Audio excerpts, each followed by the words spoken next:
Hey there, this is Michelle from East Avenue Art, and today I'm going to show you how I painted this beginner-friendly ice cream cone. Super easy to draw and super easy to paint, and it'll just get you a little bit more familiar and accustomed to painting with watercolor. So I made this painting just this week in June, and I did it on the other side of my Etchr Sketchbook that they did a collab with Arches. And so this is really nice watercolor paper. You can see I've been taking my time as I'm going through this because that painting on the right hand side actually was done in the winter time. I usually sort of paint what I'm seeing around me. So we kind of had like a window scene with a tree covered with snow outside of it, and so I know I definitely did that in the winter. I should probably date my paintings, but so it's been about 6 months since I've worked in this, and I thought it was kind of funny to do on the opposite side of this a ice cream cone, which you wouldn't typically associate. So I'm just sort of lightly sketching in the waffle cone here. And I think when I started, I wasn't really happy with where I put my initial pencil line down, but that's all right. You can really easily erase with a rubber eraser. And since I'm not putting my pencil marks in very dark, you can see it's just like a very light guideline for me. Um, it doesn't take too much to erase it up, so I'm not going to damage that watercolor paper too much. And so it's 100% cotton, so I'm trying to make sure that I don't do too much erasing, but I'm pretty confident in being able to draw some of the basic shapes of an ice cream cone. You have sort of like an elongated triangle and then just some rounded scoops on top. And I don't know if you see that in the upper right hand corner, but my cat was really antsy about going outside. I take her out on leash. She's leash and harness trained. So I take her out in my backyard, and when she is not getting her way, she likes to be sort of disruptive. So you can see her sort of escalating because I'm not responding to um, her desire to go outside, and she's right in front of my art desk is actually my window, and because I like getting the natural light. And so she's kind of looking out the window, but also sort of indicating to me that she wants to go out. So I started sort of tracing in, or not tracing, but sketching in very lightly the waffle cone, like the little squares that you see in a waffle cone. And so I wanted to have some guidelines for myself. Oh, and there she goes, really escalating and getting in the way. So I had to take a short break before I could finish my sketch and take her outside. I'll put at the end of this video a little bit of her being outside in case there's any cat lovers. So I'm going to my old standby, which is my Mungyo watercolor pan set of 48 colors. I love that watercolor set. I really don't try to go over the top with my supplies. So I've had that for probably 5 years, and it's really lasted me. And they're artist quality paints. I invested a little bit in that paint set because they are higher quality. So what you saw me doing was using a little like water bottle, spray bottle to activate the paints. And then I mixed up sort of an ochre and a yellow to get sort of the base color of my waffle cone. So you can kind of see with watercolor, you want to start with the lightest color. So I'm going to be building up this color a little bit, but this sort of like golden brownish, yellowish brown is the lightest color that I see on a waffle cone. So I kind of just start there, and I just put a wash over the entire area of the cone, and I'll go in and sort of build that color up. But again, you see I'm sort of taking my time going around my sketch, and I really like these Craftamo brushes. I like having a very solid point there on the end of my brush. So that's, you know, just a preference. Not all brushes come to such a point like that, but I found that I really like the set from Emma LaFave.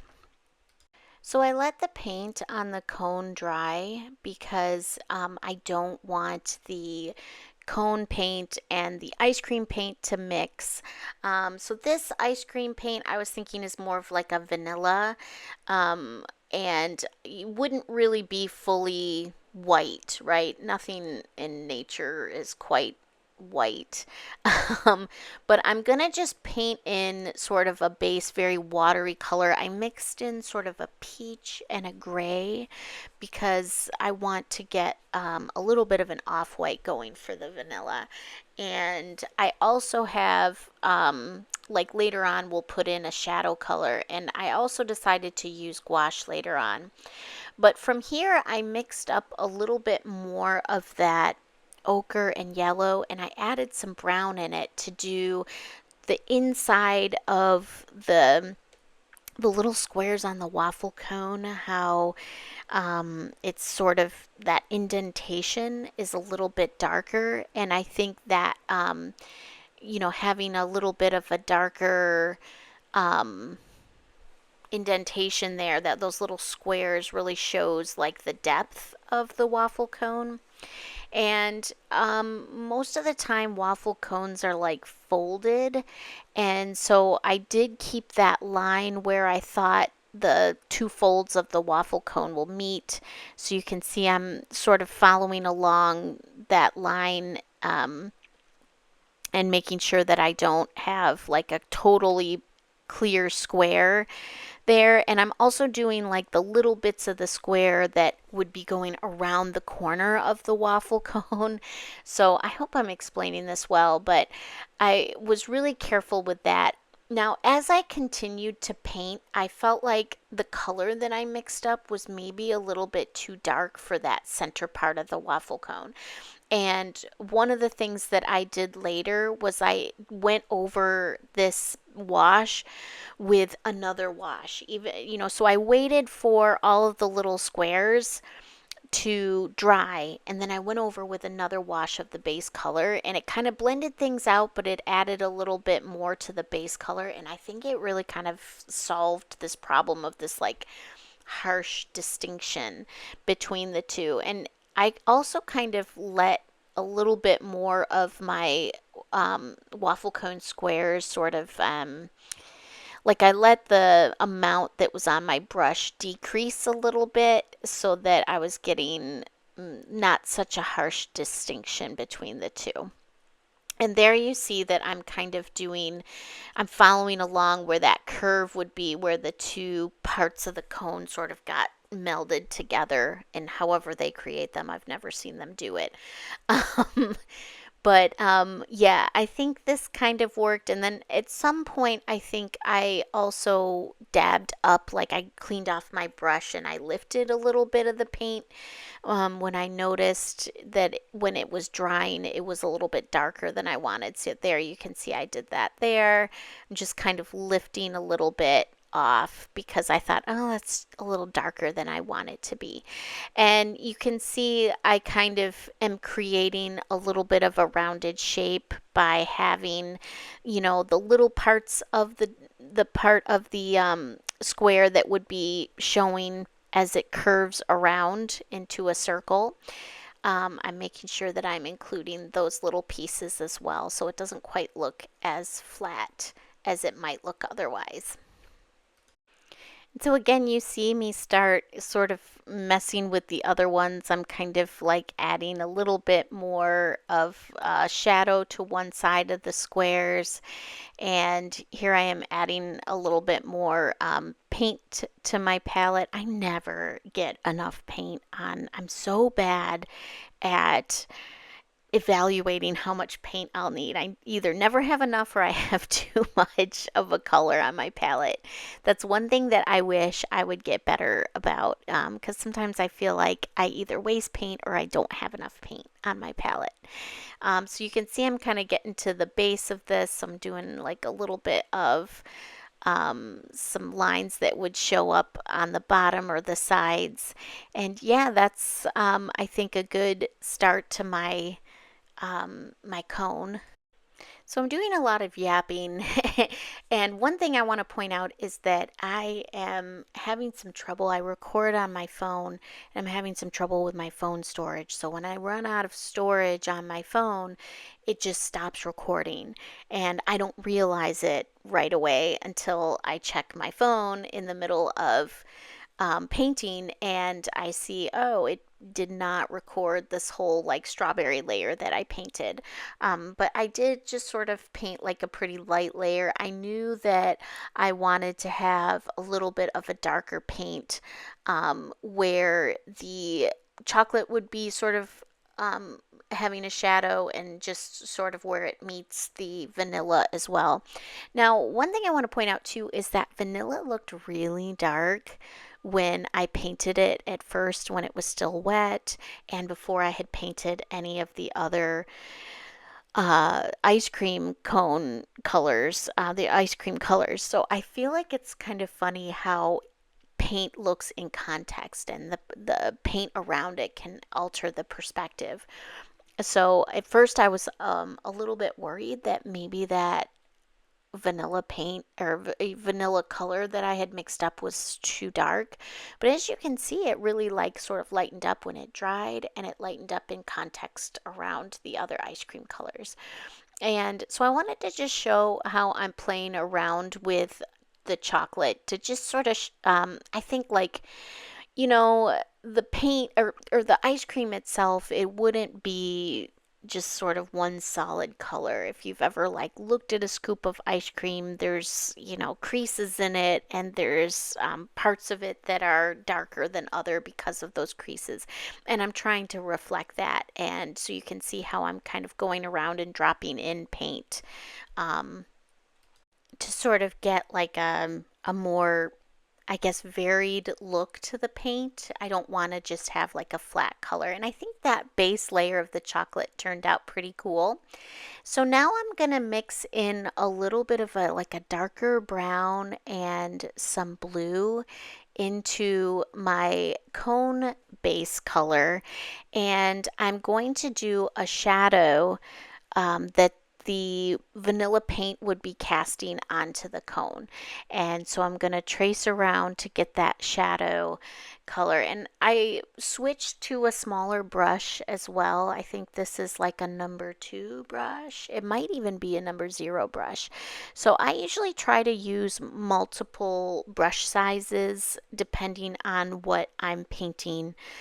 So I think if you're starting out new, it's a good idea to get brushes of various sizes. Now, these brushes, again, I really like them. They're Craftamo and they are, again, come to a point. I like having a point on the end of my brush to do that sort of fine detail work. Unfortunately, you can't see it, but I am painting in that sort of shadow where the two pieces of a waffle cone sort of fold over each other. And, I mentioned when I was doing the waffle cone squares that I was trying to be sort of mindful of that when I was of like when I was painting in the squares so that it would be clear that two parts of this cone are sort of coming together here. And I got a little bit more of a watery brown to add a little bit to the shadow there, that you see the ice cream and then the little drip down the cone would be casting that shadow. So I'm pretty happy with this, how that turned out.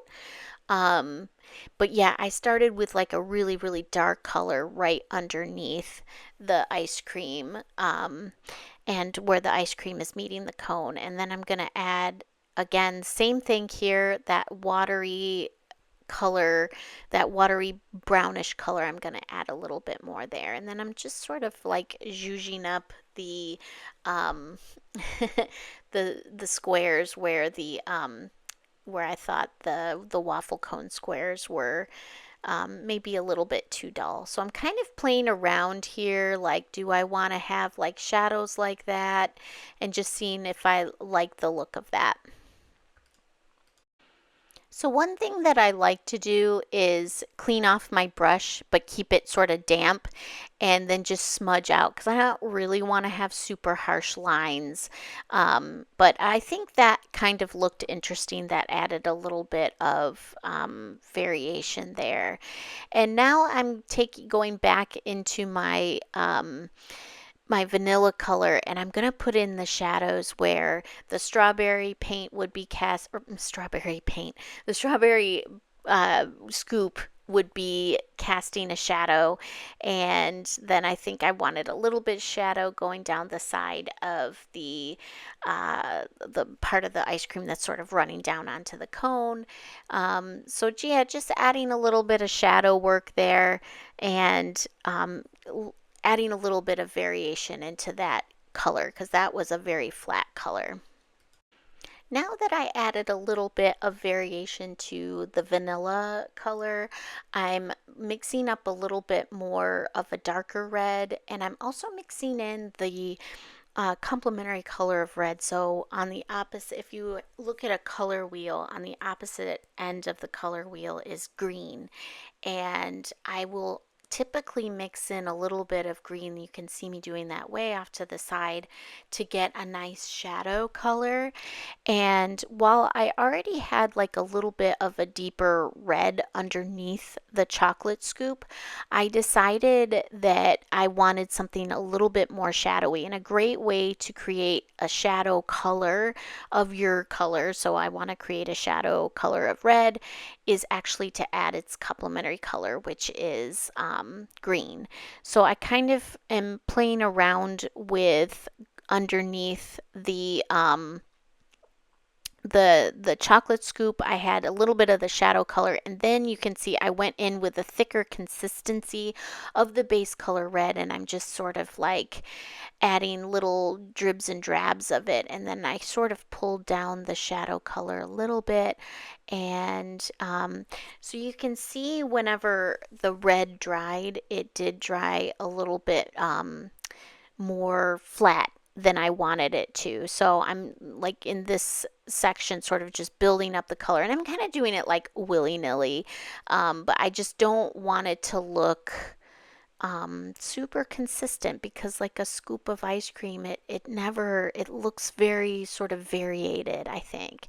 And so while everything is wet, I'm just dropping in more of that shadow color that the chocolate scoop would be casting, and then kind of bringing that down a little bit. And I wanted some more shadows where the scoop would have maybe like rolled up a little bit, and then I think there'd be less sunlight hitting where the scoop meets the vanilla scoop, so I added in a little bit there as well.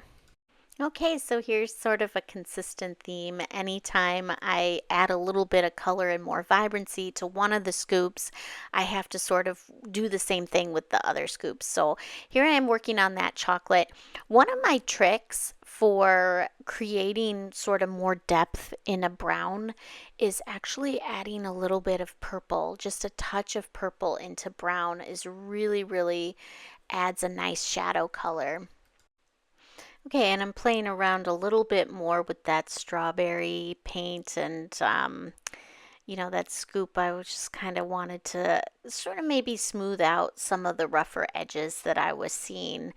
And yeah, I think that kind of worked out okay by the end of it. And from here, I decided to take a little bit of white gouache and add some highlights. White gouache is sort of one of my favorite things to add to watercolor. So gouache is just sort of a thicker consistency of paint. It's somewhere between acrylic and watercolor.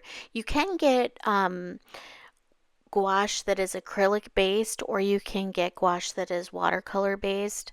For highlights like this, I like to use just a watercolor based gouache. Some people recommend that if you are doing a lot of layers and you're working with gouache, to get an acrylic based gouache because it won't reactivate with water, which is a big difference between acrylic and watercolor, and acrylic based gouache and acrylic based or watercolor based gouache is whether or not water reactivates it even after the paint has dried. So I just typically use watercolor based gouache. I'm not as familiar or as comfortable with acrylics anyway, and so I kind of just sort of go with what I know. And so I'm just sort of adding some little highlights there where you would naturally see a little bit of variation in the color, and then some of the areas I decided to smudge out a little bit as well. And I also decided to smudge out the gouache that I put on the chocolate as well, just because I felt like it was like a little bit too harsh, and it just I wanted it to be a little bit more subtle. So that's why I sort of like this watercolor based gouache, because you have more time to like play around with it and make changes, I think. Whereas I think if I were working with like more of an acrylic, that once it dries, that's kind of what you're stuck with. And depending on the project, that can be a good thing or a bad thing, obviously. So after doing some of those highlights, I decided I wanted to do a little bit more of some stippling to get in, just making the ice cream look a little less just consistent, I think, in the color. So I added some more low lights, I guess, or some darker, thicker consistency of paint, and just sort of stippled a little bit. Because sometimes when you like scoop the ice cream, it gets this little like stippling look to me. So I wanted to have that, in the like little lines and the stippling as well, just to kind of there, I have to reattach my clip there. I was getting annoyed with the paper bouncing back at me. But yeah, I wanted to get a little bit more variation in that scoop, in those scoops, just so I could have, I guess, less of a flat color and just a more interesting subject to look at. And just for consistency's sake, whenever I built up the color on one of the scoops, I thought it was a good idea to build up the color and depth on the other scoops. So I then went back into my vanilla paint and wanted to add more of the shadows to that section as well. Just to sort of build it up, like I said. This isn't super realistic. I wanted it to be more illustrative, but one thing that I like doing with illustrations is having like a hint of realism. So I like using shadow and light to achieve that. And there I go back on the red. So I just kind of kept going back and forth, probably definitely overworking the paint. But I just felt like anytime I changed one thing, I'd sort of go and work on the other scoops to change those as well, just to sort of have, I guess, some continuity between the three scoops, and so they all look the same style. And then again, I was like, "Nah," I sort of lost my highlight when everything dried. So I went in with a little bit more of the white gouache and did some more highlighting on the scoops as well. So in the last few minutes that I worked on this painting, I went back and forth between adding highlights and shadows and just sort of, tried to decide when I was finished. Sometimes I have trouble deciding when a painting is done. So I chose to do this in my sketchbook. I thought it would be kind of funny to put the ice cream opposite the very cold scene that's on the other side there. There you see me adding some more white gouache to the vanilla. And I added a little bit more liberally than I did to the chocolate and the strawberry, because I just felt like, well, vanilla would be kind of lighter and be reflecting more light. So I think this is something that you could try out just on a loose piece of watercolor paper, and you could maybe make a card. I think this would be kind of a fun birthday card for a summer birthday that you could give to somebody. But yeah, there's my final, sort of finished piece. And I hope you enjoyed this. Hope you learned something. And here is a little bit of Lily on her excursion that interrupted me from sketching. So I thought I would share that as well. Again, thanks so much for watching, and please hit like and subscribe to see more.